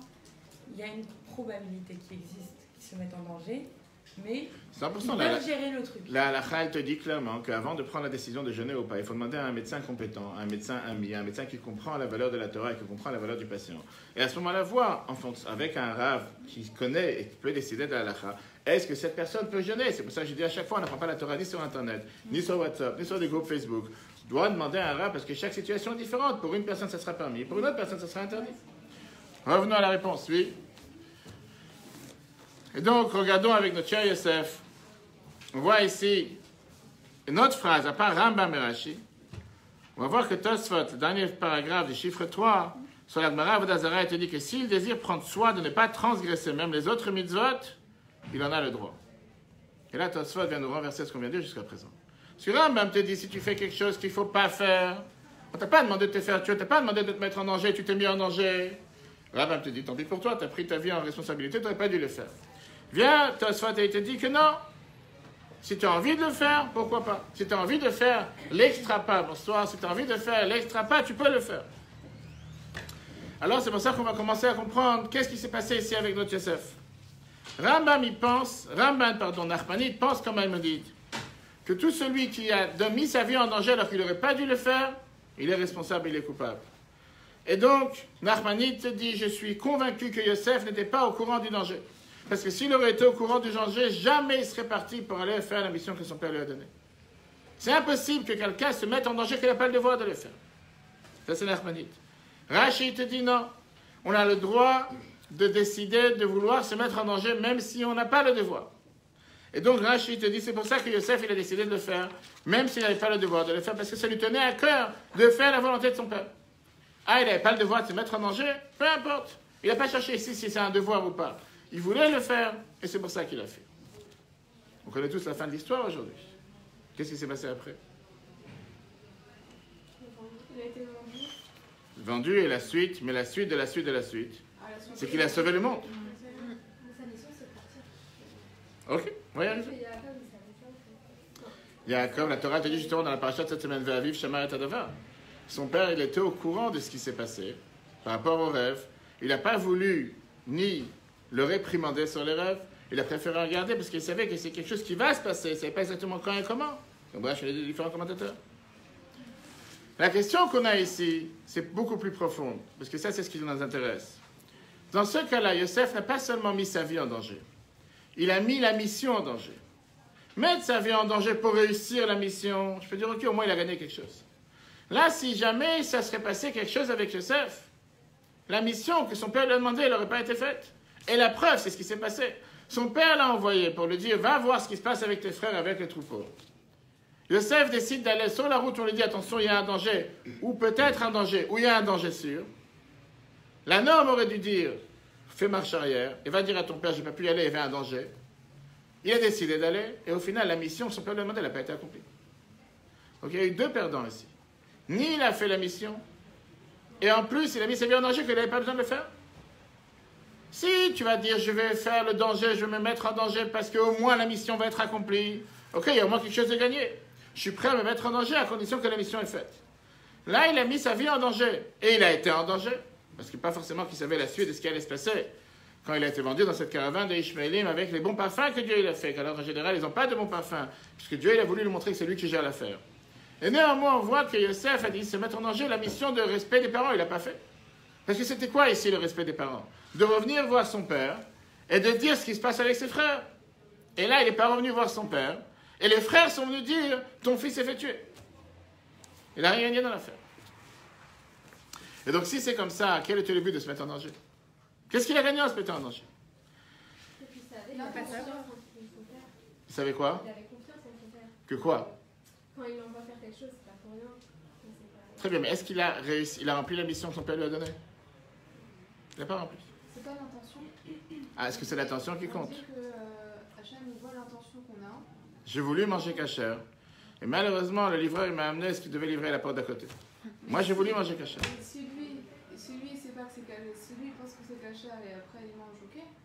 Mais l'intention. Mais est-ce qu'il a mangé kasher? Non, mais il a une bonne Quel rapport avec la... intention. J'ai dit qu'il n'a pas eu une bonne intention. Mais Je veux lui donner des points, tu veux lui donner un cadeau, donne-lui un cadeau. Oui, mais Hachem il compte. Est-ce qu'il a mangé kasher ou il a mangé ce que son voisin devait recevoir? Quelle différence il a eu une bonne intention ou pas? Bah, la différence elle est grande. Là, sa mission, elle a été faite. Vas-y, comment? Il a dit, tu vas à Shrem voir tes frères. Il est parti à Shrem. Pourquoi faire? Bah là, il faut faire demi-tour. Une seconde, pourquoi faire? Va voir ce qui se passe. Et qui c'est qui voulait avoir les nouvelles? Yosef cherchait à avoir les nouvelles de ses ennemis? Non. Non, Yaakov. Jacob. Jacob, il a eu les nouvelles? La Une seconde. moitié de la mission, elle a été accomplie. Hein. Donc là, il peut rentrer. Donc, Comment la mission a été accomplie? Comment la la... mission, c'est va à Shrem Pour pour voir comment ce qui se passe avec tes frères. Et... ben, il va à Une Shrem. seconde, et viens me le rapporter. Pourquoi je t'ai envoyé? Je t'ai envoyé pour me faire une mission, pour venir me raconter ce qui se passe avec tes frères. C'est ce qu'il a cherché à voulu faire. Bah, ça veut dire qu'il va là-bas Et ils sont pas là. D'accord. Bah, Et il a donc, fait la mission, là. une seconde, viens me le dire qu'ils sont pas là. Je t'ai demandé de me dire ce qui se passe avec tes frères. Demi-tour, ils sont pas là. Mais il n'est même pas revenu. Jacob, il est encore en train d'attendre. Oui, mais sa mission, elle a été accomplie. Mais comment elle a été accomplie? Il a fait attendre son père 22 ans. Qu'est-ce qui a été accompli exactement? Son père, pendant 22 ans, il attend la nouvelle. Il n'a pas reçu aucune nouvelle. La seule nouvelle qu'il a reçue, on a trouvé la tunique de ton fils plein de sang. On ne sait pas s'il y a une bête sauvage qu'il a mangée. Il a jamais fait un demi-tour, là. Mais où tu vois qu'il a fait demi-tour? Non, mais là, c'est la dernière fois qu'il dit, 100%? il va plus voir son père pendant 22 ans. Mais exactement, c'est la paracha de cette semaine. Ne me dis pas que c'est Hachem qui l'a voulu ainsi parce que. Oublions tout ça, on est dans le sens simple maintenant. Reste dans le chat, sens simple. Après, on rentre dans la mystique. Savoir. Parce que tout à l'heure, on a dit que si c'est fait en public, eh ben on peut. Enfin, On va y arriver, pas trop- on va y arriver, on va y arriver. Une seconde. Il ne savait pas s'il y avait danger ou pas. Tu as oublié ce qu'on a dit au départ? Tu n'étais pas là. Non, si, mais. Bien sûr qu'il savait. D'après Rashi, il savait 100% qu'il y avait un danger. D'après Nachmanide, il avait un doute qu'il y avait un danger. Ok. Donc, justement, à plus forte raison, que tu saches que tu as un doute qu'il y a un danger, ou tu sais qu'il y a un danger, il ne va pas te mettre en danger. Surtout en sachant qu'en te mettant en danger, la mission ne sera pas accomplie. Tu ne vas rien gagner dans l'affaire. Te mettre en danger pour te mettre en danger, pourquoi faire? Oui. Ok. Donc ça pour dire qu'il n'aurait pas dû faire ce qu'il avait. C'est ce qu'on essaie de comprendre. On essaie de rentrer dans le psychisme de Yosef. Savoir qu'est-ce qu'il avait dans la tête à ce moment-là. Pourquoi de savoir qu'il était en danger. Pour qui tu veux savoir? Pour Yosef. Pourquoi il devait savoir qu'il Il ne devait pas savoir, mais justement, il a eu la chance qu'il a su qu'il y avait un danger sur place. Et la Torah te raconte 2 versets en plus, pas pour rien te dire. C'est quoi toute cette phrase qu'on te dit? Il a retrouvé quelqu'un dans la rue, qui lui a demandé, il a vu qu'il était perdu dans les champs. Qu'est-ce qu'on a besoin de savoir tout ça? Que Waze ne marchait pas juste au moment où il devait marcher? Mais justement, pourquoi la Torah te raconte tout ça? Il y a un message que la Torah fait passer, c'est ce qu'on est en train d'apprendre. Parce que si ça ne nous intéresse pas, on aurait pu dire il est parti, et ses frères l'ont trouvé, ils l'ont mis dans le puits, l'histoire est terminée. Qu'est-ce que tu me racontes ici qu'il a trouvé quelqu'un et qu'il était perdu? L'autre, il lui dit, qu'est-ce que tu cherches? Il dit, je cherche mes frères. Il lui dit, mais dis-moi où ils sont. Pourquoi la Torah te raconte quoi? Un roman d'histoire qu'on n'a absolument rien à faire parce qu'il s'est perdu dans la route. C'est comme quand tu vas dans les fins fonds d'un cinéma, juste à ce moment, tu dois savoir si tu dois tourner à gauche ou à droite. C'est là que Waze ne fonctionne pas. Tout l'autoroute, ça marche parce qu'il y a des réseaux partout. Dès que tu arrives dans la campagne, il n'y a plus de réseau. Et c'est là que tu as besoin de savoir où tu dois aller. C'est exactement ce qui s'est passé avec ça. Apparemment, c'était nécessaire pour lui de savoir qu'il était en danger. Tu dis par rapport à ce qu'ils lui ont fait savoir. Le fait qu'ils l'ont fait savoir, c'était une protection pour lui. Est-ce que Et donc, fais demi-tour, reviens chez toi. Si je te dis aujourd'hui, tu vas faire les courses, parce que sur la route, il y a un danger, il y a des casseurs qui sont en pleine route, tu ne vas pas continuer. Tu reviens chez toi. Tu ne vas pas continuer parce qu'il faut continuer, parce que ton père t'a demandé d'aller. C'est ce que chacun aurait fait aujourd'hui. Néanmoins, on parle ici de Yosef, un cas particulier. Quelle était la particularité de Yosef? La particularité de Yosef, comme le Mimoké Yosef nous explique, on va tout de suite voir dans les 5, mais avant ça le 4. D'abord en oral. Que même quand la Torah te dit qu'il ne faut pas faire un don de soi, une abnégation de soi totale, si c'est quelqu'un qui est pieux, qui est grand et qui craint Dieu, et qui voit que les gens ne respectent pas cette mitzvah, il a le devoir de sanctifier le nom de Dieu, même si c'est une mitzvah facile. Pourquoi? Pour que les gens apprennent que cette mitzvah, il ne faut pas la dévaloriser. Oui, c'est vrai qu'en temps normal, il n'y a pas besoin de le faire. Mais comme là, c'est une mitzvah qui est tellement défavorisée, qui est tellement une mitzvah qui est banalisée, que les gens ne respectent pas, c'était ici le cas précis, que ses frères ne respectaient même pas la volonté du Père. On va tout de suite voir comment. Yosef s'est rendu compte que ses frères ne respectaient pas Kibbout Aviv, ne respectaient pas les parents, soit parce que les frères faisaient des choses que le père n'aimait pas. On se rappelle ce qui s'est passé la semaine dernière avec Shimon et Lévi et Shrem. On se rappelle ce qui s'est passé avec Reuven, avec le lit de Yaakov. Et au final, la haine qu'ils avaient à Yosef, pourquoi? Parce que Yaakov, il a un amour particulier envers lui. De quoi je me mêle? C'est le père. Il a le droit d'aimer son fils, tel fils, plus qu'un autre fils. Je n'ai pas dit que c'est normal, mais je dis encore une fois, en quoi les autres peuvent se mêler? Est-ce que ce n'est pas un manque du respect des parents? Le père a décidé qu'il veut donner un cadeau à tel enfant. Je n'ai pas dit le contraire. Tu expliques pourquoi. Mais moi, je t'explique pourquoi c'est un manque de respect de ces enfants-là envers le parent. Je n'ai pas dit que ça leur est passé des humains. Je peux comprendre qu'ils sont jaloux. Mais encore une fois, est-ce que le père a le droit ou la mère a le droit de faire ce qu'ils ont envie?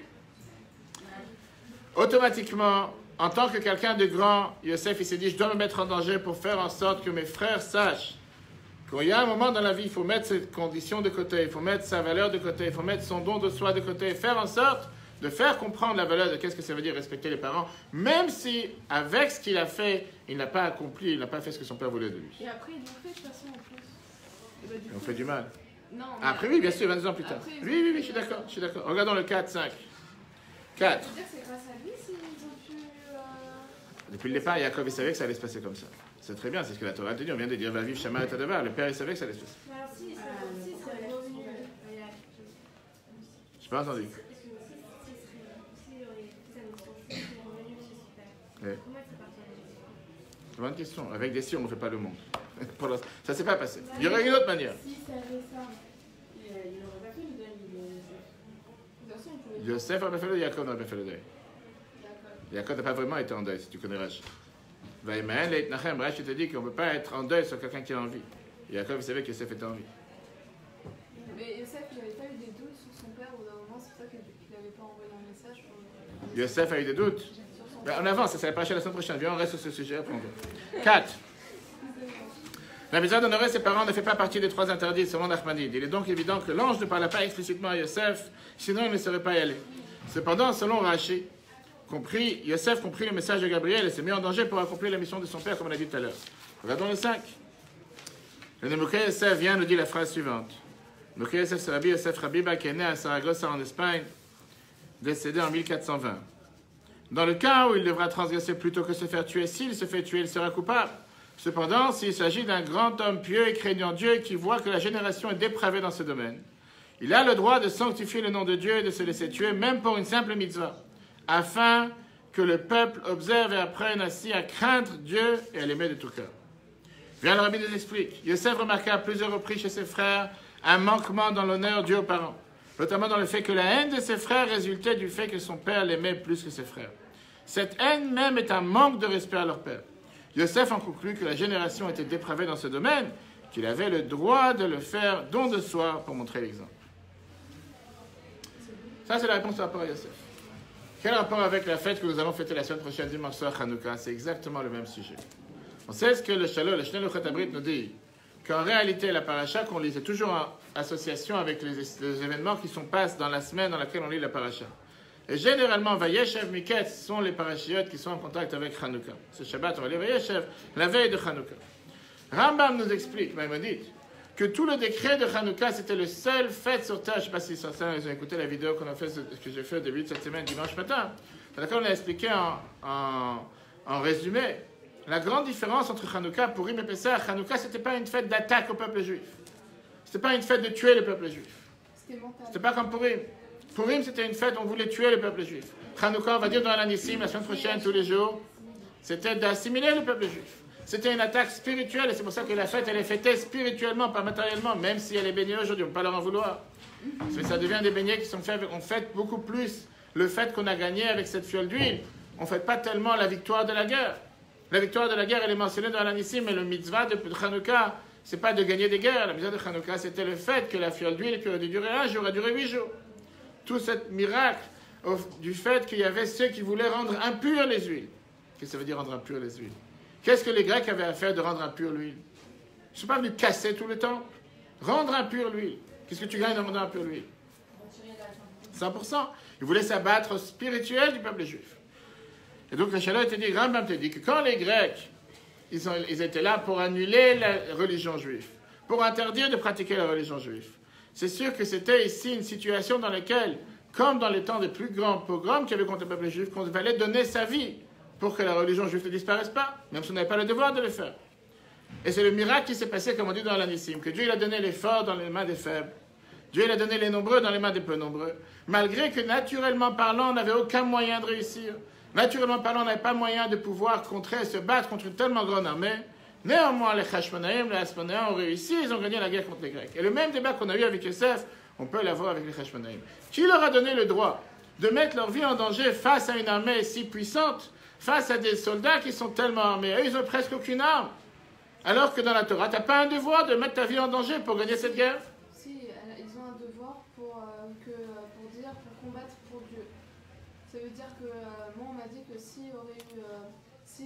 pendant l'époque de la Shoah, avant la Shoah, ils seraient venus avec les armes pour combattre, pour dire qu'Hachem il est bien là et tout, bah Hachem les aurait aidés, il ne serait pas passé ça. Fermons la parenthèse. Non, Revenons au Hashmonaïm, pas parler de la Shoah, c'est un autre sujet, il est trop tard. Ils n'avaient pas le devoir de faire un tel effort, si on peut dire. Regardons le chiffre 6. Maïmonide, à l'époque du Second Temple, lorsque les Grecs régnaient, ils décrétèrent des lois contre Israël, visant à annuler la loi. Ils ne laissaient pas accomplir la Torah, ils mirent la main sur leurs biens et leurs filles. Ils entrèrent dans le temple où ils souillèrent ce qui était pur. Et qu'est-ce qu'on dit dans l'Anissim? Dans l'Anissim, on nous dit dans la prière qu'on va dire Hanouka, lorsque le royaume grec mécréant s'éleva sur tout son peuple Israël, visant à leur faire oublier ta Torah, les pousser à transgresser tes commandements. Toi, dans ta grande miséricorde, tu les as aidés dans leur souffrance, tu les as livrés forts aux faibles, les nombreux à ceux qui ne l'étaient pas. A priori, on peut poser la question qu'il n'y avait aucun devoir de rentrer dans cette guerre, surtout qu'ils savaient depuis le départ. Maintenant, on connaît l'histoire. Mais au départ, qui dit qu'ils allaient gagner? Et néanmoins, ils ont fait ce qu'on appelle Messirut Nefesh, sans prendre en compte est-ce qu'ils vont réussir ou ils ne vont pas réussir. C'était Zman Shmad, c'est pas pareil. Comment il y a un Zman de Shmad? Alors, personne ne dit le contraire, mais c'est le devoir de le faire. A priori, si on va raisonner comme on l'a vu avec Yosef, Rashi et Ramban, on doit prendre le calcul de manière normale et se dire, tu sais quoi? Nous sommes 5, nous sommes 10, peu importe combien ils étaient, 1000 Hachem et là, on connaît ce qui se passait avec les Maccabim, ils n'étaient pas des milliers. On n'a pas de moyen naturel pour pouvoir réussir. On n'est pas censé réussir, on ne pense pas réussir. On doit se mettre en danger. On risque de se faire tuer. Ils savaient depuis le départ qu'il y aura le miracle, que Dieu allait donner les nombreux dans les mains des faibles. Pas forcément que vous allez voir un tel miracle. Halachiquement parlant maintenant, on parle légitimement parlant. Si on doit trancher leur jugement. Ils avaient le droit de se mettre en danger, ils n'avaient pas le droit de se mettre en danger. Si tu parles d'après la loi, ils n'avaient pas le droit de se mettre en danger. Mais néanmoins, ils l'ont fait. Et d'ailleurs, c'est ce qu'on dit dans l'Anissim, à l'aider Kohanecha Akdoshim, dans la Nerot Halal ou pardon, qu'on va faire quand on allume les bougies, dans le chiffre 7. Étant faible et peu nombreux, avais-tu le droit de sortir en guerre? Dans la prière d'un Nerot Halal, on nous dit, nous allumons ces bougies pour rappeler les sauvetages, miracles et merveilles que tu nous as alors prodigués à nos parents par tes 5 Kohanim. Quel est le but de rappeler les 5 Kohanim? Pour nous dire qu'effectivement, ce n'étaient pas des juifs simples, c'était des gens importants, c'était des grands Kohanim, des gens pieux, des tzadikim, que eux, comme ça rejoint ce qu'on a vu tout à l'heure dans le Nemukai Yosef, que eux, ils se sont dit que puisqu'il y a un devoir de réveiller le peuple juif, de faire en sorte de ne pas se lâcher, de ne pas baisser les bras, de ne pas montrer comme quoi on ne peut rien faire contre, on ne peut pas se défendre, on va attaquer les Grecs même si on n'est pas forcément sûr de gagner. On est prêt à faire Messirut Nefesh, donner sa vie, même pour une mitzvah qu'on n'a pas le devoir de le faire. Qu'est-ce qui s'est passé en contrepartie? La Torah nous dit que grâce à ça, on a mérité d'avoir un miracle aussi surnaturel. Il n'y avait aucun devoir d'aller chercher de l'huile pure. On aurait pu allumer avec de l'huile impure. Après la halakha, on sait très bien que Touma, Otrav et Tzibo, si c'est pour la communauté, on peut allumer avec de l'huile impure. Et crois-moi que quand on parle de pureté et d'impureté, tu ne veux pas le toucher, tu ne veux pas le détecter avec le plus grand laboratoire biologique qui peut exister sur Terre, tu ne pourras pas détecter que ce flacon il a de l'impureté, ce flacon il a de la pureté. Ça reste spirituel. Et donc, là, lachiquement parlant, il n'y avait aucun problème. Dieu, il a vu les efforts qu'ils ont faits, surnaturels, surdimensionnels, qui n'avaient pas le devoir de les faire. Dieu il a dit, je vais vous rendre effort contre effort. Et grâce à ça, vous allez faire la mitzvah de la meilleure manière, alors que vous pouvez la faire sans cette huile pure. Vous pouvez très bien la faire avec de l'huile impure. Regardons dans le 7. Le don de soi de Chasmonea était sans limite. Ils firent don de leur personne, même lorsque la Torah ne l'exigeait pas. Étant des 5 Kohanim, cela leur était autorisé comme cela allait pour un grand homme, pieux et craignant Dieu, pouvant avoir don de soi en tout temps et en tout cas de figure.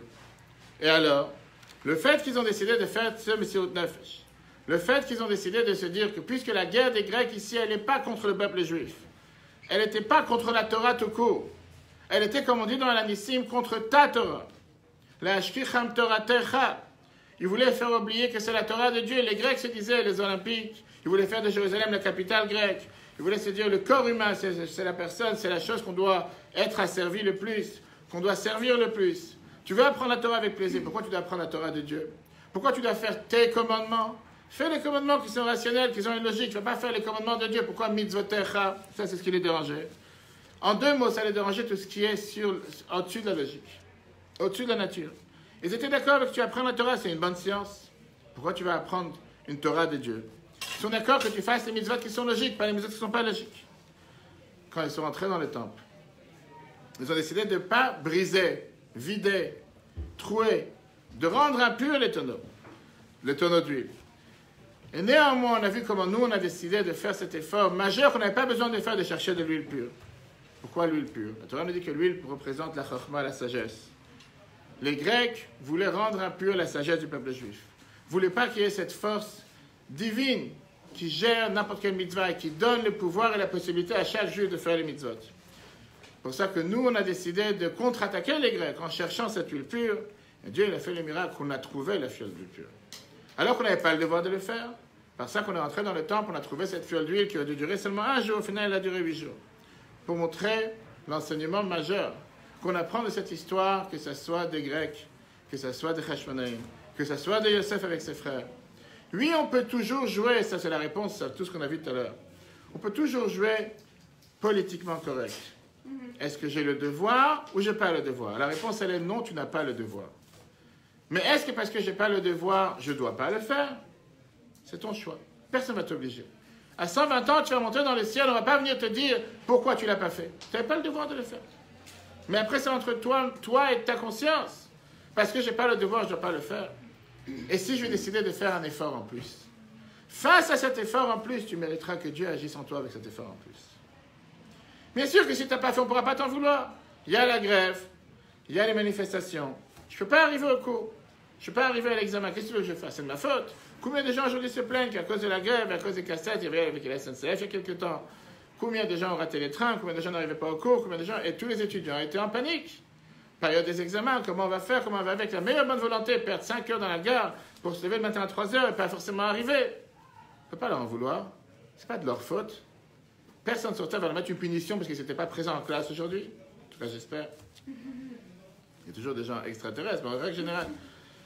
Mais au final, tu as une personne qui va se dire, puisque je sais ce qui va se passer demain, et puisque je sais qu'on ne pourra pas le faire, ce soir, je m'arrangeais de dormir chez un ami ou chez une amie pour être en possibilité de pouvoir faire ce que je dois faire, même si je veux, je suis exempté de le faire. Viens, la Torah te dit, c'est exactement le même message qu'on nous fait passer avec la paracha de cette semaine, avec la fête de Hanouka.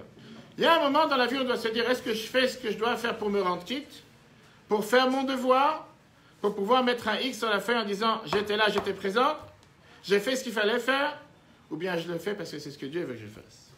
Et si je le fais parce que c'est Dieu qui veut que je fasse, peu importe si j'ai envie, j'ai pas envie, si je peux ou je peux pas, si ça me coûte ou ça me coûte pas, si ça me demande un effort extra ou pas un effort exceptionnel, je vais le faire de toute façon. Face à une telle situation, Dieu fera en sorte qu'on n'aura pas besoin de faire un extra effort. Face à une telle situation, Dieu fera en sorte que si tu es prêt de faire un pas en avant, Dieu fera envers toi 10 pas en avant. La Gemara nous dit que si quelqu'un se dit, il demande à Dieu de lui ouvrir, Dieu te dit, ouvre-moi la porte comme la porte d'un... Allez-y. Juste comme le trou d'une aiguille qui est tellement bas, qui est tellement simple, moi je t'ouvrais les portes d'un palais. Montre-moi que tu fais un effort. Ah, bien sûr, j'ai dit, on n'a pas besoin de le faire. Quand on te mettra sur la balance, tu ne pourras pas venir et dire, je n'avais pas le devoir de le faire, je ne suis pas coupable. Tu as 100% raison. Tu n'es pas coupable. Mais est-ce que si tu l'as fait, tu ne mérites pas d'avoir une énorme récompense? Bien, la Torah te dit que si tu le fais, et c'est ce qu'on appelle aujourd'hui, ce qu'on a vu tout à l'heure, Messirut Nefesh, pas donner sa vie.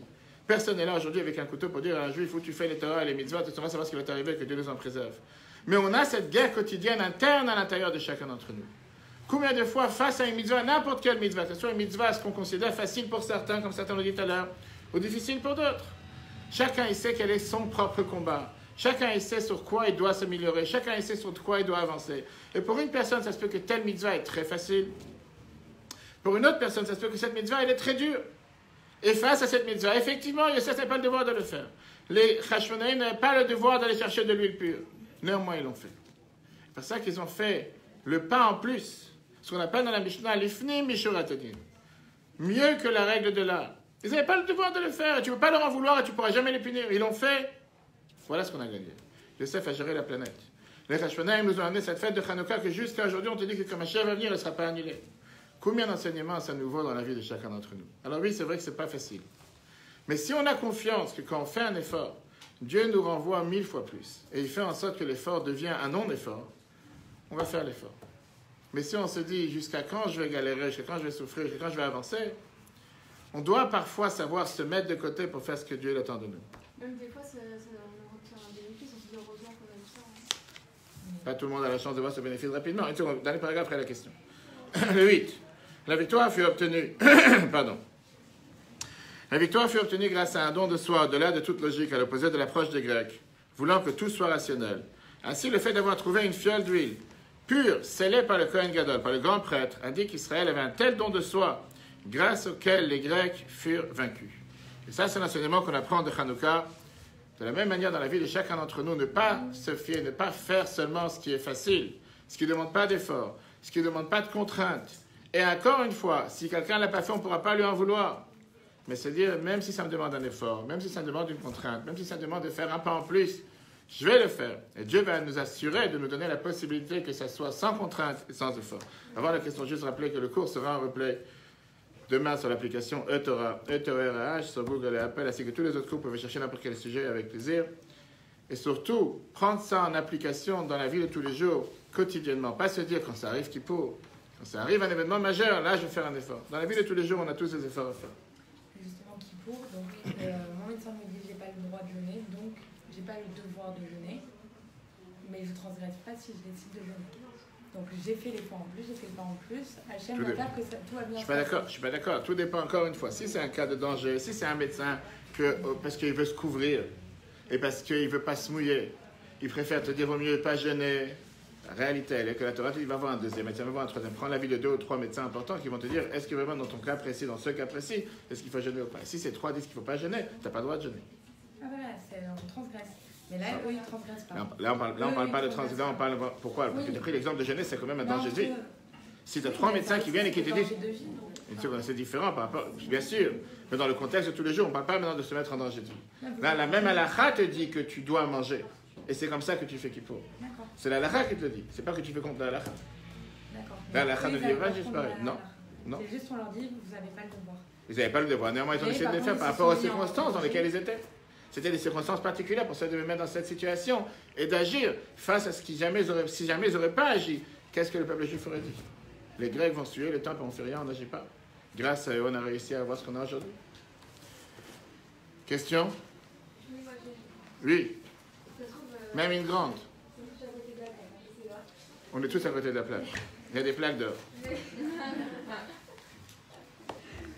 a marqué, il y avait marqué que le jour de soir, il était sans limite. Il y avait marqué aussi que ceux qui ont combattu pendant Hanouka, c'était des grands saints.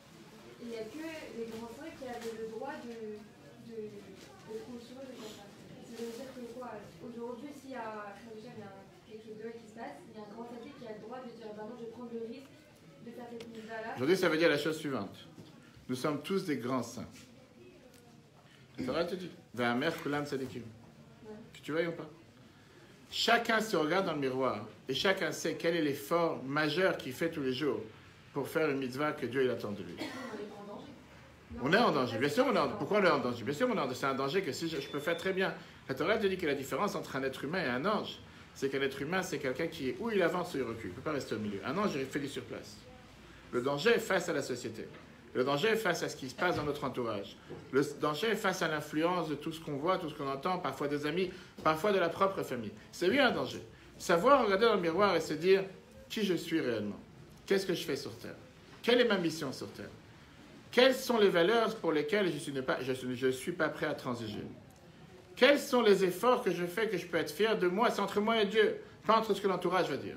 Mais entre moi et Dieu, quels sont les efforts que je fais? Je sais, ça me coûte énormément de faire. Peut-être que pour ma voisine, peut-être que pour mon ami, peut-être que pour mes copines, peut-être que pour ma famille, c'est aucun devoir, c'est aucun effort. Moi, je sais combien ça me coûte. On pourra me juger mal, on pourra me regarder mal, peu importe ce que les gens vont dire. Je fais ça pour les gens, je fais ça pour moi. Je fais ça entre moi et Dieu. Savoir se dire aujourd'hui, j'ai fait quelque chose qui m'a coûté énormément. Pas forcément en argent, pas forcément en temps, mais savoir rabaisser ma propre volonté par rapport à quelque chose que je sais peut-être je n'aurais pas fait. Mais pourquoi je le fais? Parce que je sais c'est ce que Dieu il attend de moi. Quand Dieu il voit qu'on est prêt à faire un tel sacrifice, un tel don de vie, pas vie et mort, vie clairement. Et comme je dis, parfois c'est des choses qui coûtent énormément à une personne. Combien de gens aujourd'hui, malheureusement, ont peur de passer le pas, ont peur de faire un effort à cause du regard de la société, à cause du regard de l'entourage, à cause du regard de qu'est-ce que les gens vont dire. Et combien de gens aujourd'hui, on revient à ce qu'on a dit tout à l'heure, même si j'ai eu un désaccord, le nombre d'adolescents aujourd'hui qui se suicident parce qu'ils se sentent qu'ils ne sont pas à la hauteur. Ils se sentent qu'ils sont tellement avec un œil dégradé par rapport à ce que les gens vont dire, par rapport à ce que les copains disent, par rapport à ce que le prof peut dire, par rapport à une simple remarque qui a pu les détruire, par rapport à un non-soutien des parents, par rapport à un non-soutien des frères et sœurs. C'est un fléau majeur qui existe aujourd'hui. Et notre devoir, comme on va voir, c'est le prochain cours, parce que ici, j'ai une conférence à Neuilly qui m'attend, on va parler de comment élever l'estime d'un enfant. Combien on a le devoir aujourd'hui de regarder sur n'importe quelle personne qui nous entoure? Pas seulement valoriser l'effort, pas seulement récompenser l'effort, mais comprendre que pour moi, peut-être c'est un non-effort. Même pas un effort majeur, mais pour l'autre, ça peut être un sacrifice vital. Qui je suis pour décider si la personne, elle a fait un sacrifice ou pas? Il n'y a que Dieu qui peut le savoir. Moi, j'ai un devoir de me dire que si un juif est rentré au Betrabad aujourd'hui, et il a mis une kippa sur la tête, il est venu, il a mis les tefilines, peut-être pour lui, c'était casser une barrière, briser une barrière que pendant 50 ans, il n'aurait jamais fait. Peut-être que pour lui, c'était un effort, le plus grand effort sur terre, parce que pour beaucoup d'entre nous, ça aurait été quelque chose de banal. Peut-être que pour une fille, allumer les bougies de Shabbat à l'heure, c'était un combat qu'elle a eu avec elle toute la semaine pour savoir est-ce que je vais réussir ou pas réussir. Ça lui a coûté énormément. Ça lui a coûté le temps, l'énergie, le regard des autres. Peut-être parfois le regard de sa propre famille. Qui je suis pour dire, laisse tomber, allumer une bougie, tu t'es pris la tête, arrête de raconter des histoires. Qui tu fais croire que tu as fait un effort?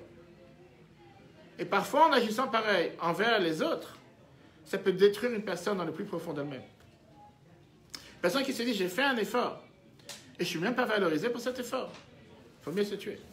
Si son bonheur dépend du regard de l'autre, c'est possible. Il n'y a pas de liberté. Encore une fois, je l'ai déjà dit, on ne vit pas dans le monde des tzadikim, comme toi. Non, non,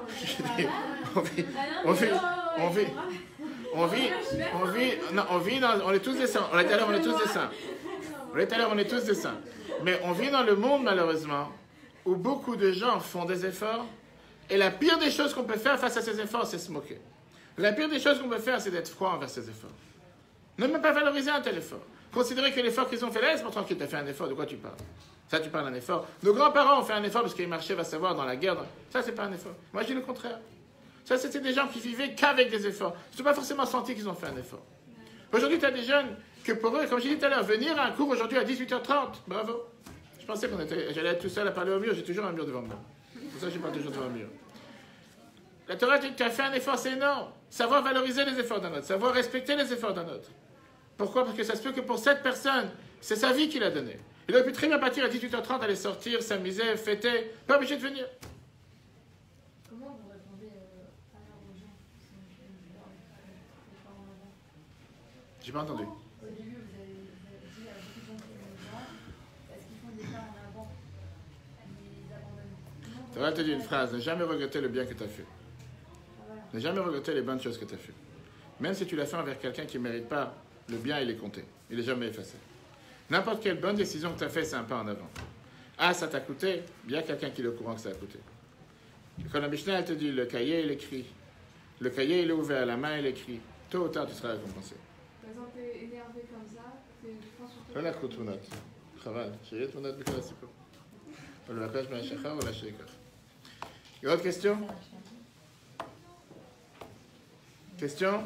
Objection?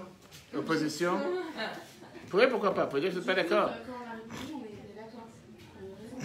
J'ai dit que tu n'avais pas raison. Non, mais c'est juste pour dire que c'était en adéquation avec... 100%. 100%. De toute façon, on a toujours raison ici. Il n'y a pas quelqu'un qui n'a pas raison. Il peut être fier. Est-ce qu'on est d'accord que le regard des autres est un minimum important? Le regard des autres est énormément destructif. Mais d'un autre côté, si on vivait tout seul, on n'aurait pas eu des... C'est pas si on vivait tout seul. Le regard des autres, malheureusement, aujourd'hui, parfois, il est destructif. Pourquoi? Parce que tu as tellement de gens aujourd'hui qui voudraient s'auto-construire, qui voudraient se sentir valorisés, et à cause du regard des autres, ils ne font pas le pas en avant. Ils ont tellement peur de qu'est-ce que les gens vont dire. Est-ce que je vais mettre une telle coiffure, je vais mettre un tel habit? Aujourd'hui, tu as des gens qui peuvent perdre leur journée par rapport à ce que les autres vont dire. Fais ta vie, vis, dis-toi que tu fais ce que Dieu attend de toi. Qu'est-ce que tu vas commencer à te comparer avec ce que les autres vont dire? Et je dis, c'est pas seulement les adolescents, c'est dans le monde en général. Qu'est-ce que tu dois t'inquiéter du matin jusqu'au soir, ce que les gens vont dire? Mais en vrai, la coiffure, par exemple, le matin, on ne sait pas exactement laquelle Hachem veut. Non, mais c'est vrai. C'est pas un rapport avec Hachem, c'est un rapport avec son propre Dieu. Mais la réalité, il y a des gens qui s'autodétruisent à cause de ça. Tu as des gens qui n'avancent pas dans la vie à cause du fait que qu'est-ce que les gens vont dire. Et la réalité, elle est, des moqueurs, tu auras toujours. Des critiqueurs, tu auras toujours. Des gens qui savent faire des compliments, tu en auras très peu. Si quelqu'un n'est pas prêt à faire face à cette réalité dans ce monde, il faut qu'il change de planète. C'est-à-dire qu'il faut qu'on se fasse des compliments à nous-mêmes. Pas forcément.